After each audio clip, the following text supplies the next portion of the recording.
بسم اللہ الرحمن الرحیم۔ السلام علیکم ورحمۃ اللہ وبرکاتہ۔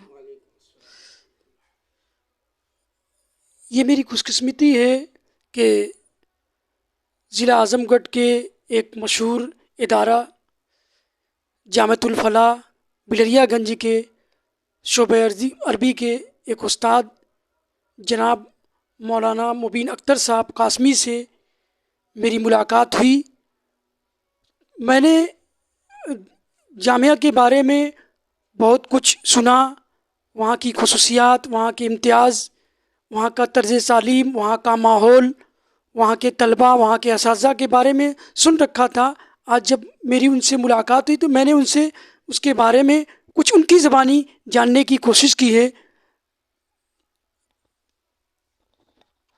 بسم اللہ الرحمن الرحیم وبہ نستعین اما بعد۔ جامعۃ الفلاح ہندوستان کے مشہور شہر اعظم گڑھ کے قصبہ بلریا گنج میں واقع ہے۔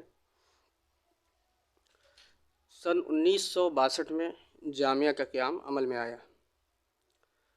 جامعہ کے پیش نظر ایسے افراد کی تیاری ہے جو قرآن و سنت کا گہرا علم رکھتے ہوں اور عصر حاضر کے علوم سے مکمل واقفیت بھی رکھتے ہوں۔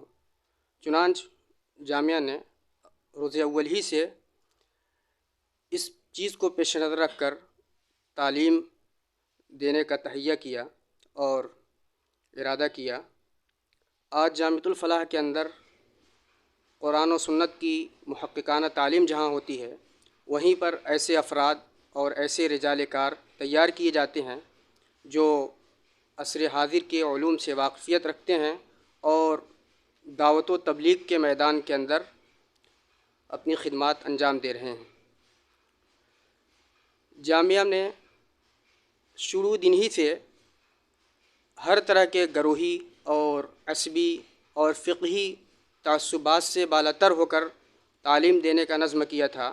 یہی وجہ ہے کہ آج جامعہ میں جہاں قاسمی استاد آپ کو ملیں گے، وہیں آپ کو سلفی، اہل حدیث اور بریلوی مکتبہ فکر کے استاد بھی وہاں اپنی خدمات انجام دے رہے ہیں۔ جامعہ کے پاس ایک مکمل اور مربوط نظام ہے، 16 سالہ ایک مربوط نظام ہے، اول سے لے کر پرائمری پنجم، جس کو وہاں کی اصطلاح میں ابتدائی کہا جاتا ہے، اور پھر اس کے بعد ششم سے لے کر ہشتم تک وہاں کی اصطلاح میں اس کو ثانوی کہا جاتا ہے، اور پھر اس کے بعد عربی اول کی کلاسیں شروع ہوتی ہیں، اور پھر عربی اول سے لے کر 8 سال تک یہ فضیلت کا پورا نصاب ہے۔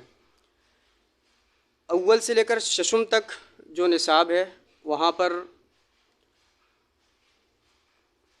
اول سے لے کر جو ششم تک کا نصاب ہے، ششم تک عالمیت کی تعلیم مکمل ہو جاتی ہے، اور عالمیت کرنے کے بعد یہاں کے فضلاء ملک کی مختلف یونیورسٹیوں میں جاتے ہیں اعلیٰ تعلیم کے لیے، اور بہت سے طلباء ایسے بھی ہیں جو یہاں سے فضیلت کی تعلیم مکمل کرتے ہیں، اور فضیلت کی تعلیم حاصل کرنے کے بعد یونیورسٹیوں میں جاتے ہیں اور مختلف میدانوں میں اور مختلف کالج میں یونیورسٹیوں میں جا کر کے اعلیٰ تعلیم حاصل کرتے ہیں اور مختلف میدانوں میں اپنی خدمات انجام دیتے ہیں۔ جامعہ میں ہاسٹل اور دارالاقامہ کا بھی نظم ہے۔ 300 تقریباً اس وقت لڑکے جامعہ میں قیام پذیر ہیں جو ہاسٹل میں رہتے ہیں، اور بہت سے لڑکے ہیں جو اطراف سے تعلیم حاصل کرنے کے لیے آتے ہیں، 8-10 کلومیٹر کی دوری سے آتے ہیں اور روزانہ آتے ہیں اور جاتے ہیں۔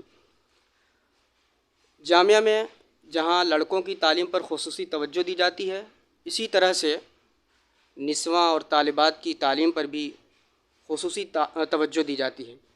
چنانچہ وہاں جس طرح سے یہاں لڑکوں میں اور طلباء میں تعلیم کا پورا ایک سسٹم ہے، پورا نظم ہے، اسی طرح لڑکیوں میں بھی وہی سسٹم، پورا وہی نظم اور مکمل وہی سیلیبس، وہی نصاب وہاں بھی ہے، اور وہاں کی فارغات بھی بہت ہی کامیاب ہو کر وہاں سے نکلتی ہیں اور ملک کے مختلف یونیورسٹیوں میں، کالجوں میں اور مختلف میدانوں میں اپنی خدمات انجام دے رہی ہیں۔